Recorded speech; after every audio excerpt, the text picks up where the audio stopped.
Whether a biker is guilty of murder as soon as tomorrow. It is a violent showdown, newly obtained footage by CNN. In the violent showdown between biker gangs in Waco that ended in 9 deaths. A quiet evening erupted into chaos as the roar of motorcycles filled the air, followed by blinding police lights and the sudden appearance of heavily armed officers.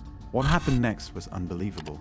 The Bandidos Motorcycle Club, infamous for their violent history, faced an unexpected showdown.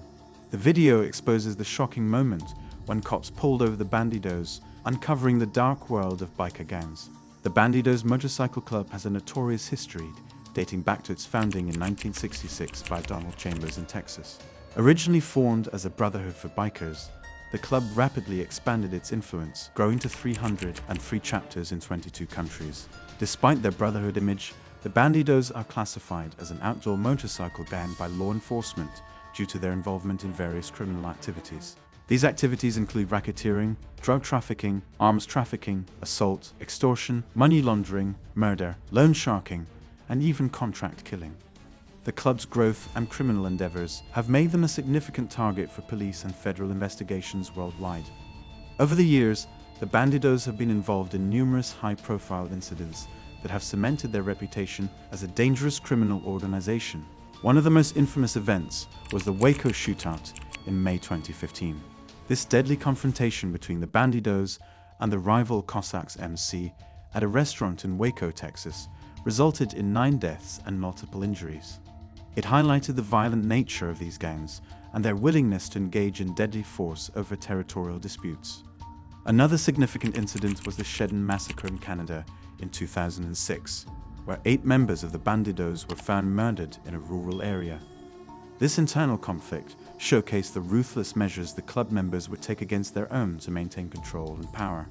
Globally, the Bandidos' involvement in organized crime extends beyond these incidents. They've been linked to large-scale drug trafficking operations in Europe, violent clashes with other motorcycle clubs in Australia, and various illegal activities across the United States.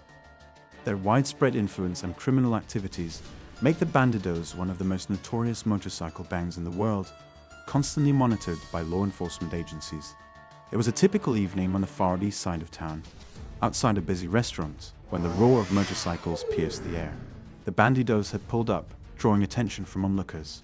The atmosphere quickly turned tense as people sensed something big was about to happen. The police, already on high alert due to ongoing tensions between rival gangs, were ready to intervene.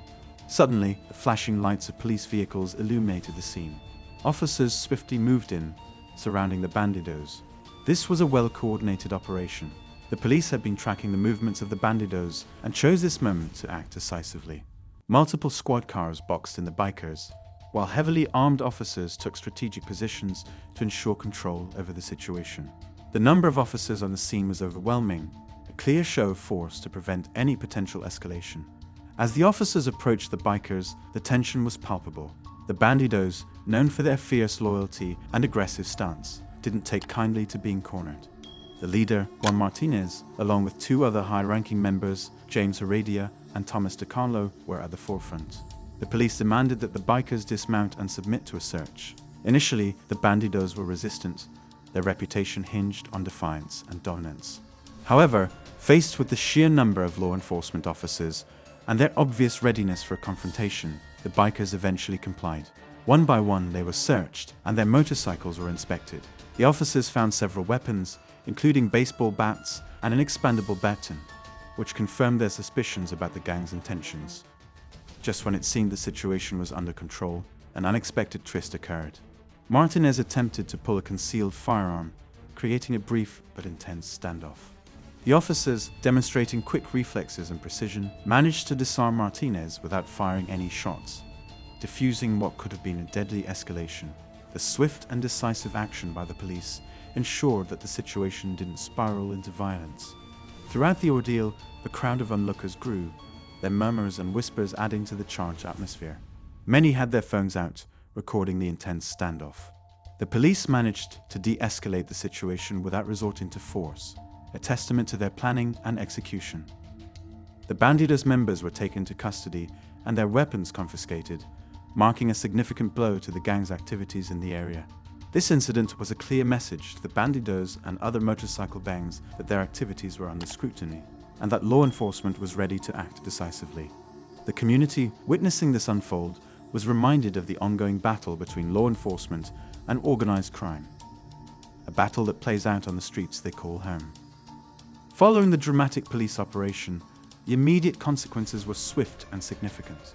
Juan Martinez, James Heredia, and Thomas DeCarlo, key leaders of the Bandidos, were arrested on charges of engaging in organized criminal activity and aggravated robbery.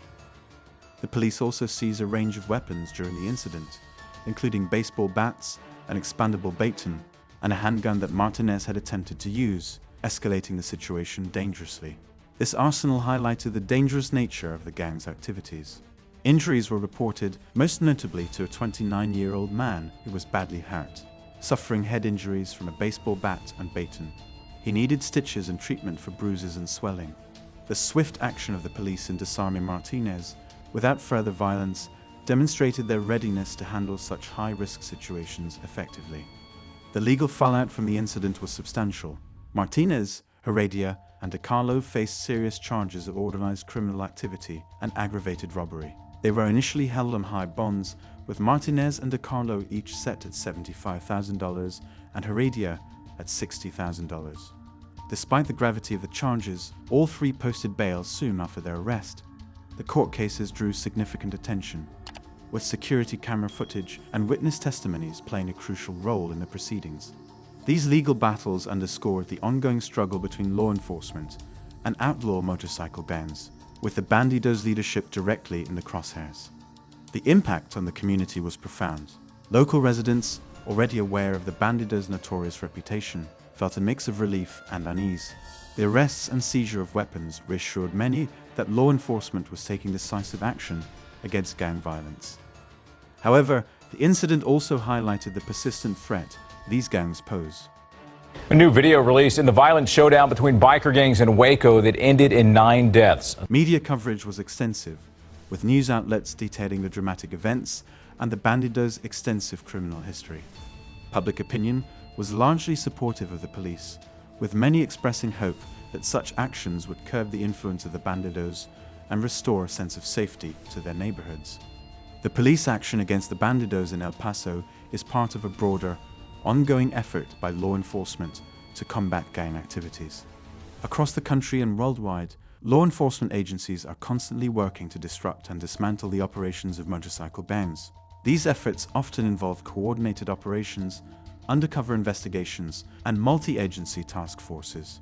For instance, past operations have led to significant crackdowns, like the 2015 Waco, Texas shootout, where multiple gang members were arrested and charged. Similar crackdowns have occurred in Australia, Canada, and Europe, where Bandidos chapters have been implicated in drug trafficking, arms smuggling, and violent crimes. The El Paso incident is another example of the relentless pursuit of justice by law enforcement agencies, aiming to curb the influence of such dangerous groups. Motorcycle gangs like the Bandidos have a profound impact on society. Their activities often lead to increased violence, drug abuse, and fear within communities.